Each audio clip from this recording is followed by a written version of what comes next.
All right, so we're going to learn how to put some tips in tip boxes. These are reusable tip boxes, and they will take a couple different sizes of plastic tips, and then we'll autoclave them to sterilize them.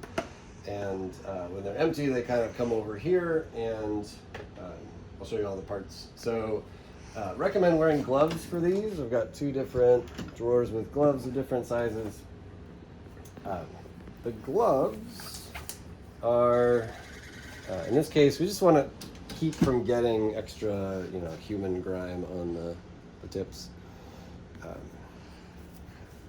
Fortunately, in the plant lab, we don't worry as much about like contaminating with people DNA,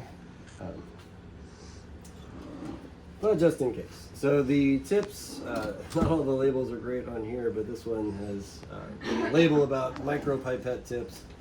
So we can start with this size. There's 3 big categories. So there's the big up to 1,000 microliters tips. These are blue.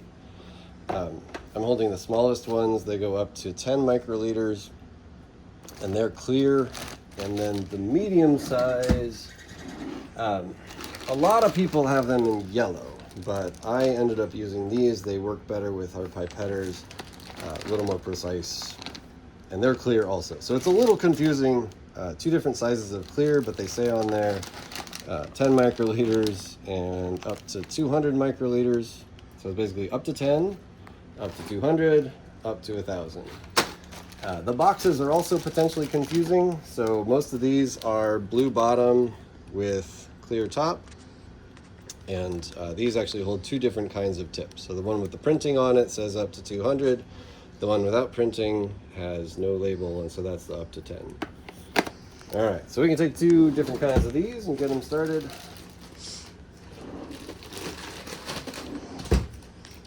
For the lab bench over here.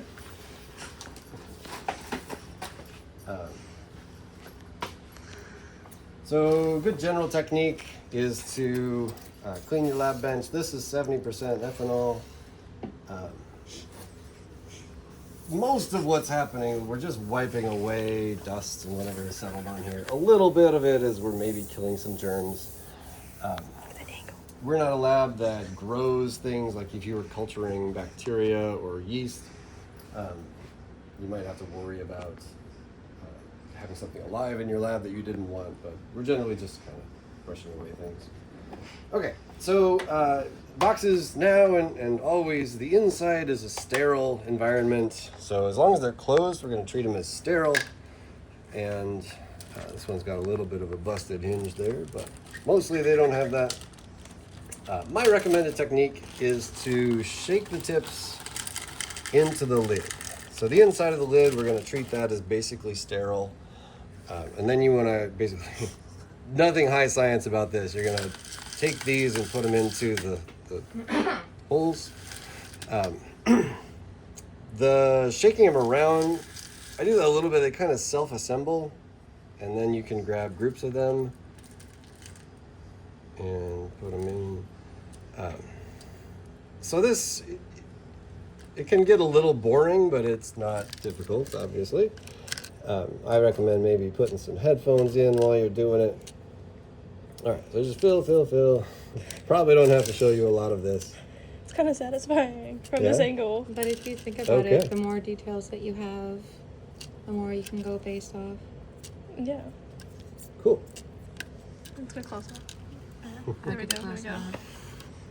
Love it. Okay. Maybe I'll grab an empty one and demonstrate. So also in that same area is the autoclave tape. This tape has a little strip of, it's kind of like a ceramic glaze. And to sterilize these, we're going to put them in the autoclave, which is a high pressure oven. And that's going to kill anything as well. Where was the tape found? Tape was right next to the stack of... Over there? Or here. Okay. It was right about there. Okay.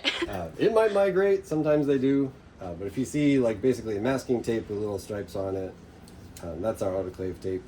Yeah. So let's assume we have one of these filled with tips. We put the autoclave tape over the opening. And so that's kind of a signal, same thing you get if you buy like a pain reliever or something. You got to break a seal to get in there, and that tells you that before that it was sterile or clean.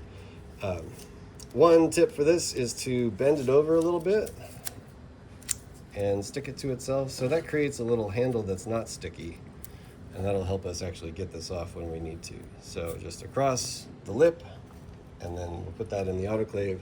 And until that seal is broken, we just assume that it's sterile. Let me get you one. I guess while we're here, these are where they end up.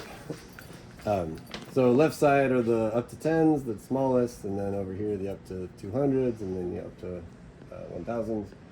And you can see what happened to the autoclave tape is it turns black on those little ceramic strips. So it's temperature sensitive, it basically bakes itself black, and that's a signal that this has been autoclaved. Now it's sealed, so we have a whole symbol, signal that this is sterile and ready to go. Cut. All right.